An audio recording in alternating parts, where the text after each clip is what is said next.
The U.S. Environmental Protection Agency announces it has issued a temporary emergency fuel waiver that will allow the nationwide sale of gas with 15% ethanol, also known as E-15.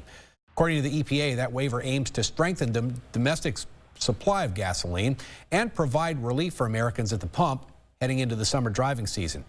The higher ethanol blend is usually limited to use in winter months. Republican Senator Chuck Grassley and Democratic Senator Amy Klobuchar both say it'll especially help farmers who have been facing rising expenses. However, both say this is only a temporary solution, that permanently allowing year-round sales of E-15 is still necessary.